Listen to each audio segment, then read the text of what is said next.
शक्ति रूपिणी मातृ रूपिणी श्री मां शारदा। लेखक स्वामी पररूपानंद, जयराम बाटी। भारतवर्ष में नारी को पूर्ण मर्यादा के साथ न केवल सामाजिक जीवन में स्थान मिलता रहा, वरन धार्मिक जीवन में भी महर्षि, गुरु आदि उपाधियों से विभूषित किया जाता रहा है। भारतीय नारी के आध्यात्मिक ऐश्वर्य की धारा वैदिक काल से ही प्रवाहित हो रही है। भले ही इस अति दीर्घ समयांतराल के दौरान भारतवर्ष में हर प्रकार के उत्थान पतन का काल चलता रहा हो, विशेष करके आध्यात्मिक जीवन की पराकाष्ठा को प्राप्त करने वाली महियसी नारियों का राष्ट्रीय दृष्टिपटल पर आगमन सर्वदा ही होता रहा है। मैत्रेयी, गार्गी, लोपामुद्रा आदि वैदिक युग के नाम पुनः 19वीं शताब्दी में हमारे धर्म संस्कृति के पुनरुत्थान के समय से बहुत जनप्रिय हो गए हैं। मध्य युगीन काल के विष्णुप्रिया और मीराबाई सर्वजन विदित हैं ही, परंतु नाम की लोकप्रियता अथवा महापुरुषों का गुणगान तक ही यदि पुनरुत्थान का लक्ष्य रखते हैं तो ये स्वीकार करना पड़ेगा कि हम तामसिकता से ग्रस्त हैं एवं अपने आदर्श को जीवन में अपनाने का प्रयास करना नहीं चाहते हैं। वर्तमान लेख इतिहास की कहानी की पुनरावृत्ति करना नहीं है, केवल इतना ही कहना काफी है कि 18वीं शताब्दी के मध्य से ही पुनरुत्थान की पहल आरंभ हो गई थी। इतिहास उन तमाम प्रयासों का साक्षी है जिसे हमारे समाज ने अपनाया और अनवरत विदेशी आक्रमणों और आंतरिक कमियों के बावजूद हमारी महान सभ्यता की धारावाहिकता को सजो कर रखा। संकट से भरे हुए दीर्घ समयांतराल की खाई को न केवल पाटने की आवश्यकता थी, वरन इस मृतप्राय भारतीय समाज में शक्ति संचार करना भी अति आवश्यक हो गया था, जिससे कि वो पुनः आशिष्ट, दृष्ट, बलिष्ठ हो कर विश्वाचार्य हो सके। साथ ही साथ यह आवश्यकता थी कि विश्व के समक्ष सनातन धर्म और उससे जनित संस्कृति को विश्व कल्याण के लिए आदर्श के रूप में प्रस्तुत कर सके। सर्वोपरि आवश्यकता आघात प्रतिघात से जर्जरित हिंदू समाज में शक्ति संचार करने की। भारतवर्ष की यह विशेषता है कि प्रत्येक पुनरुत्थान का दायित्व स्वयं ईश्वर ने अवतरित होकर लिया है। इनके अलावा समय समय पर सिद्ध पुरुषों और असाधारण गुण एवं शक्ति संपन्न व्यक्तियों ने भी हमारे धर्म एवं संस्कृति में विचित्रता और सौंदर्य की वृद्धि करते हुए हमारे समाज को प्रेरणा दी एवं इसकी धारावाहिकता को बनाए रखने में सहायक हुए।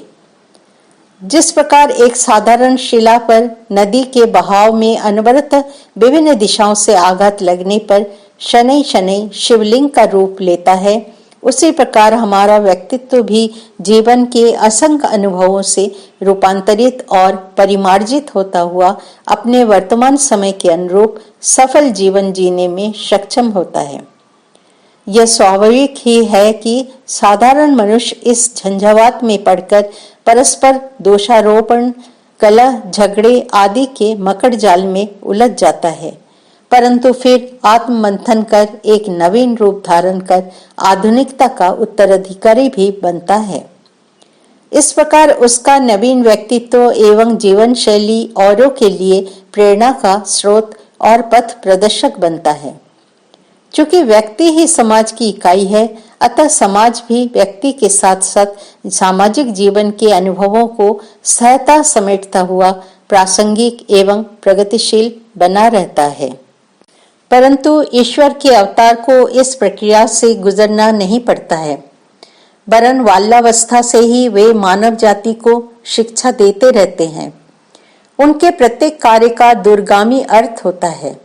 अवतार पुरुष का संपूर्ण जीवन स्वाभाविक रूप से शिक्षाप्रद होता है।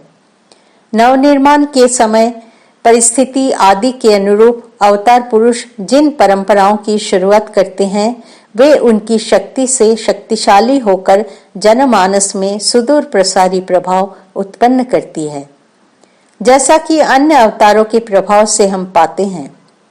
वर्तमान में श्री रामकृष्ण लीला को प्रारंभ हुए लगभग 180 वर्ष हुए हैं और इसका वैश्विक स्तर पर प्रभाव निश्चित रूप से स्पष्ट होने लगा है।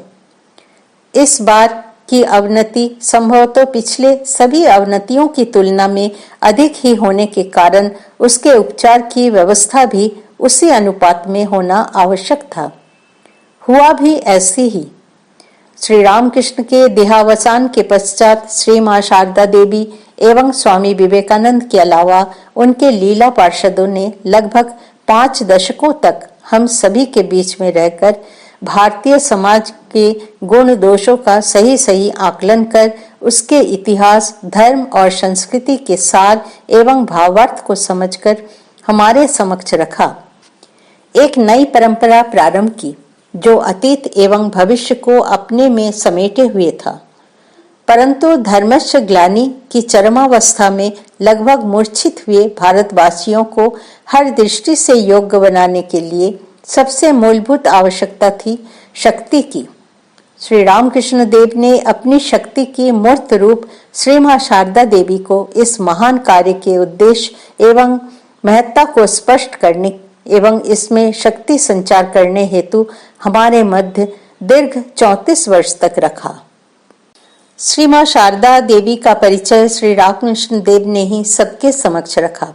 अन्यथा आरंभिक अवस्था में जब श्री मां दक्षिणेश्वर में ठाकुर जी की सेवा में रह रही थी, उस समय उनकी साधारण दिनचर्या देखकर उनके सच्चे स्वरूप का अनुमान लगाना तनिक भी संभव न था।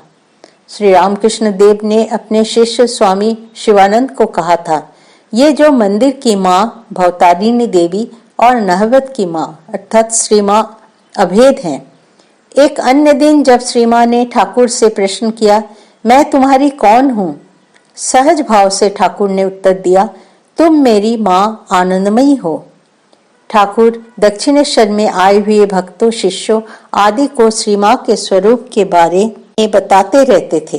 एक बार योगिन मां को ठाकुर ने कहा था, उसे अर्थात श्री मां को और इसे एक जानना। श्री रामकृष्ण देव जब काशीपुर उद्यानवाटी में अस्वस्थ अवस्था में रह रहे थे, योगिन मां को वृंदावन तपस्या के लिए जाने की इच्छा हुई।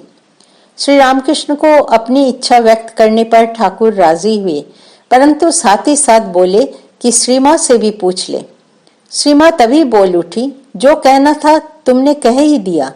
परंतु ठाकुर ने फिर भी योगिन मां से कहा, उसे सहमत कराकर जाना, तुम्हारा सब हो जाएगा। श्री दुर्गा सप्तशती में है, शैषा प्रसन्ना वरदा निर्णाम भवती मुक्तये, अर्थात वे प्रसन्न होने पर मनुष्यों को मुक्ति के लिए वरदान देती हैं। यह भी देखा गया था कि जब श्री मां ठाकुर के लिए भोजन लेकर उनके कमरे में प्रवेश करती तो ठाकुर मां ब्रह्ममयी कहकर उठ खड़े होते। आदि शंकराचार्य द्वारा लिखित दिव्यापराधच मां पन स्तोत्र से भी श्री मां के आविर्भाव का महत्व स्पष्ट होता है। यथा चीता भस्म लेपो गरल मशनम दिक्पटो धरो जटाधारी कंठे भुजगपतिहारी पशुपति कपाली भूतेशो भजति जगदीशैक पदवीं भवानी त्वपाणि ग्रहण परिपाटी फलमिदम, अर्थात विषभोजी शशमान भस्म से भूषित दिगंबर जटाधारी कंठ में सर्पमाला पहने हुए कपाली भूतपति पशुपति ने भी जो अद्वितीय जगदीश्वरत्व प्राप्त किया है, हे भवानी, वो आपसे पानी ग्रहण रूपी नैपुण्य के कारण ही हुआ है। एक भक्त के पूछे प्रश्न, ठाकुर यदि स्वयं भगवान है तब आप कौन हैं, का उत्तर देने में क्षणमात्र भी न रुककर श्री मां बोली, मैं भी भगवती हूँ। इसी प्रकार ठाकुर के भतीजे शिवलाल के साथ एक दिन कामारपुकुर से जयराम बाटी लौटते समय जब उसने हठ किया तो श्री मां ने अंत में कह दिया ही, लोग कहते हैं काली। शिवलाल ने कहा, काली हो तो ठीक। श्री मां ने कहा, हाँ। अपने वास्तविक स्वरूप के बारे में कभी कभी श्री मां कह देती थी। उनको दैनिक जीवन में घर के साधारण कामकाज में व्यस्त तथा राधो के लिए चिंतित देखकर जब किसी ने पूछा, मां, देख रहा हूं आप घोर माया में बद्ध हैं, साथ ही साथ स्वीकार करते हुए अपना परिचय देते हुए श्री मां ने कहा, क्या करूं मां, मैं स्वयं ही माया हूं। इस प्रकार उपरोक्त कथोपकथनों से आदि शंकराचार्य के लिखे श्लोक का अर्थ स्पष्ट हो जाता है। श्री मां की शक्ति का आभास उनके दक्षिणेश्वर में निवास करते समय ही मिलना प्रारंभ हो गया था। एक दिन जब ठाकुर ने उनसे स्वामी प्रेमानंद को अधिक भोजन देने पर कहा कि ऐसा करने पर स्वामी प्रेमानंद को रात में अधिक नींद आएगी, तो साधन भजन कैसे होगा। इसके उत्तर में श्री मां ने कहा, उसके 2 रोटी अधिक खाने पर तुम इतना क्यों सोचते हो। उन लोगों का भविष्य मैं देखूंगी, तुम उन लोगों के भोजन के बारे में इतना क्यों बोलते हो। ठाकुर ने शांत भाव से स्वीकार कर लिया। पूजनीय श्री मां के पदचिन्ह हृदय में धारण करके यमपुरी जाने पर बेचारा वो भी आतंक से भाग जाएगा। याद रखना, स्वामी ब्रह्मानंद महाराज के द्वारा श्री मां के पास दीक्षा के लिए जयराम बाटी भेजे गए अत्यंत विषयासक्त 3 भक्तों की दीक्षा के बारे में स्वामी गौरीशानंद ने वहां से लौटकर जब महाराज को श्री मां की बात कही, मेरे संतानों ने वहां से अंततः ऐसी चीज भेजी सुनाई, तो सुनकर स्वामी ब्रह्मानंद जी स्तंभित रह गए। स्वामी प्रेमानंद महाराज कुछ समय बाद बोले, धन्य मां, यदि वे विष न ग्रहण करती तो हम लोग जल गए होते। यह बोलकर श्री मां को बारंबार प्रणाम करने लगे। शक्ति की अभिव्यक्ति माधुर्य, दया, ममता, करुणा आदि भावों के रूप में भी होती है।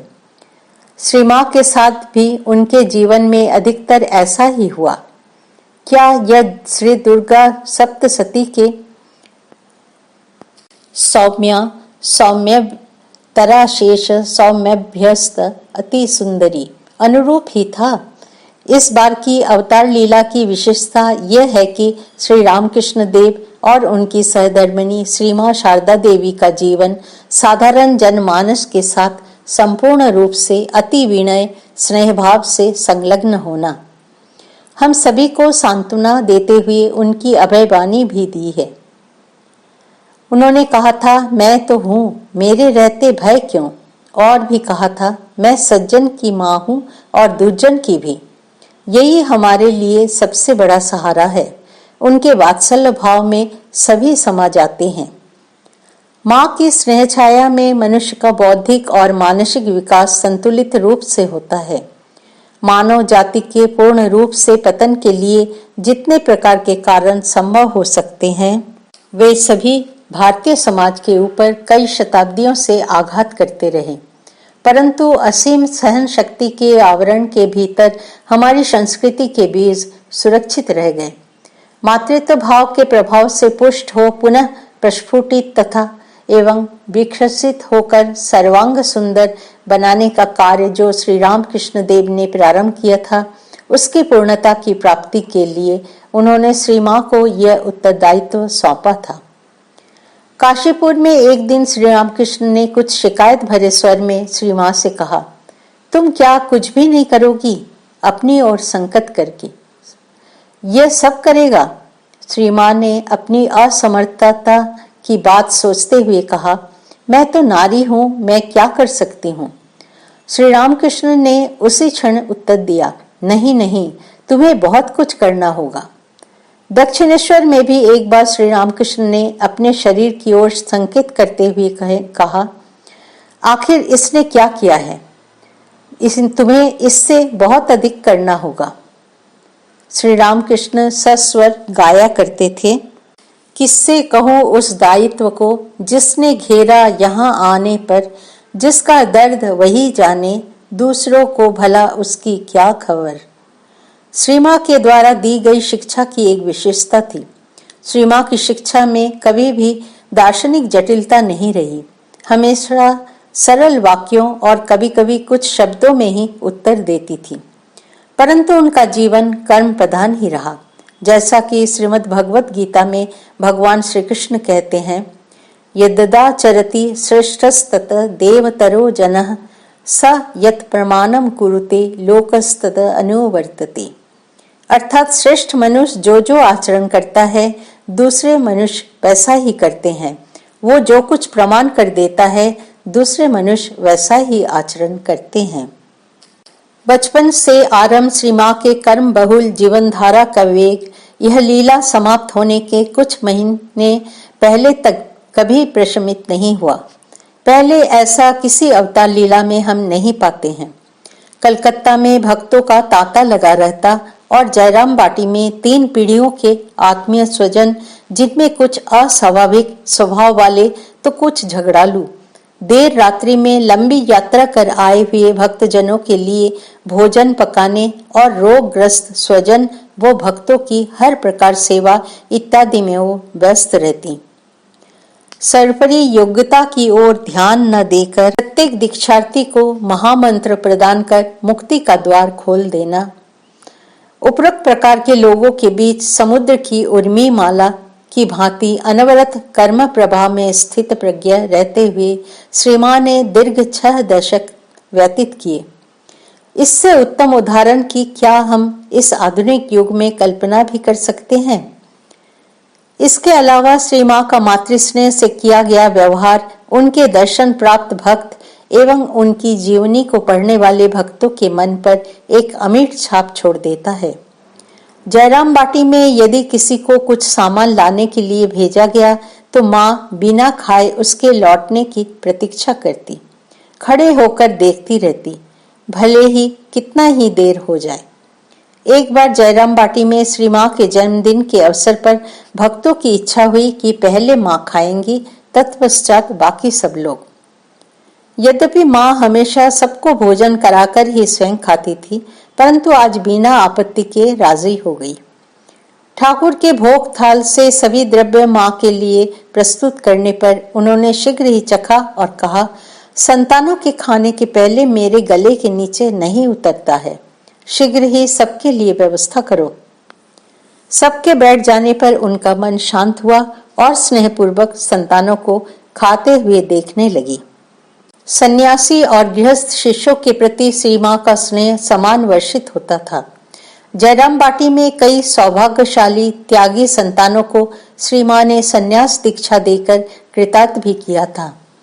बोध गया में बौद्ध मठ की सुख समृद्धि को देखकर श्री माँ के मातृ हृदय से निकल पड़ी यह प्रार्थना, ठाकुर मेरे संतानों के रहने का स्थान नहीं, खाने का भी अभाव है और द्वार द्वार भटक रहे हैं, उन लोगों के लिए रहने की कुछ व्यवस्था होती।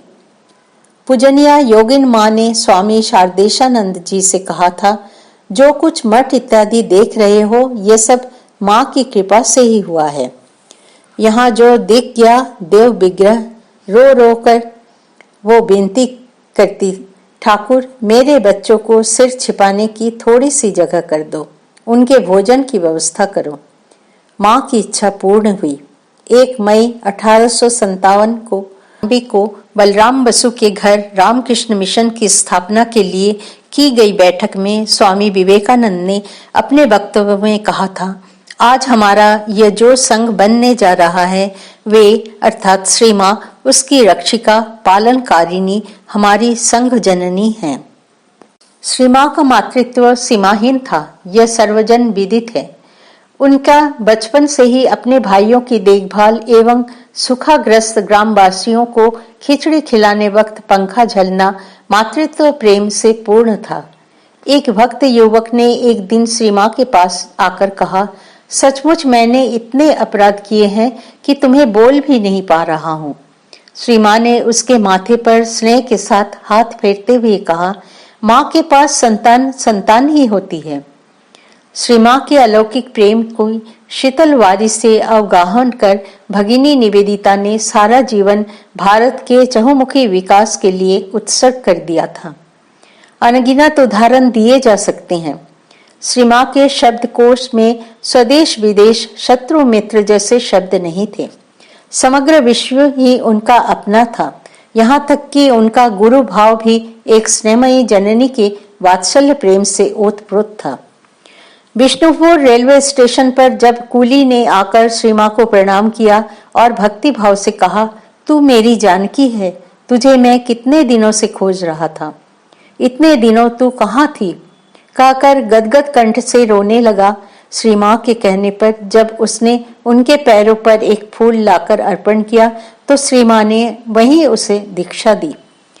यहाँ ध्यान देने वाली बात यह है कि दीक्षार्थी की योग्यता की किसी भी प्रकार से विवेचना किए बिना ही उसी क्षण महामंत्र से दीक्षित कर शिष्य के रूप में ग्रहण कर लेना माँ का अपनी संतान के प्रति सहज प्रेम के अतिरिक्त और क्या हो सकता है। सचमुच उनका गुरुभाव भी मातृत्व से परिपूर्ण था। स्वामी शारदानंद जी ने भारत में शक्ति पूजा में लिखा है, चैतन्य के साथ शक्ति के नित्य मिलन को देखकर ही शक्ति संपन्न पदार्थ विशेष में तथा समस्त जगत में भारतवर्ष के ऋषियों ने शव रूपी शिव पर नृत्य करती हुई शक्ति की आराधना की थी। पथ प्रदर्शक गुरु में जगद्दी मोहिनी, नारी रूप में विद्या, क्षमा, शांति, मोह, निद्रा, भ्रांति आदि सात्विक एवं तामसिक गुणों में उसी अद्वितीय बरा भय करा मुंडमालिनी देवी का आविर्भाव दर्शन श्रद्धा के साथ उनकी आराधना करके वे कृतार्थ हुए थे और मानव मात्र को उसी पथ पर चलकर कृतकृत्य होने की उन्होंने शिक्षा दी थी। स्वामी विवेकानंद जी ने उदात्त कंठ से इस तरह हमारा आह्वान किया है, जिस शक्ति के उन्मेष मात्र से दिगंत व्यापिनी प्रतिध्वनि जागृत हुई है, कल्पना से उसकी पूर्णावस्था को प्राप्त करो और वृथा संदेह, दुर्बलता, दास जाति सुलभ ईर्ष्या द्वेष त्याग करके इस महान युग चक्र के परिवर्तन में सहायता करो। श्री भगवान रामकृष्ण की सहधर्मिणी के रूप में अवतीर्ण होकर श्री मां शारदा देवी ने भावी भारत तथा विश्व को एक नव अभ्युदय के राजमार्ग पर ला दिया है।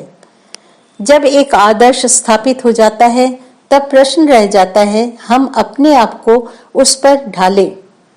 ईश्वरावतार ही आदर्श हो और उसमें मातृभाव प्रधान हो तो हमें अपने प्रयास की अधिकता की आवश्यकता उतनी नहीं होती जितना एक मनुष्य को यदि हम आदर्श माने।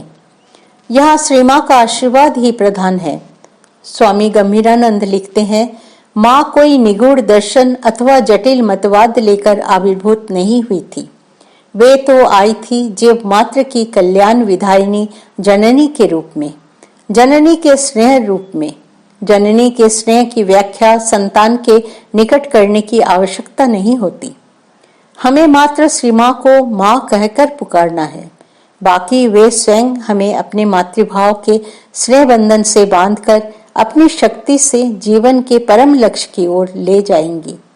अतः आवश्यकता है इस पुनरुत्थान के समय श्री मां के अलौकिक पवित्र प्रेम के बंधन से अपने आप को बांधकर हम अपने व्यक्तिगत एवं सार्वजनिक आध्यात्मिक विकास की ओर अग्रसर हो।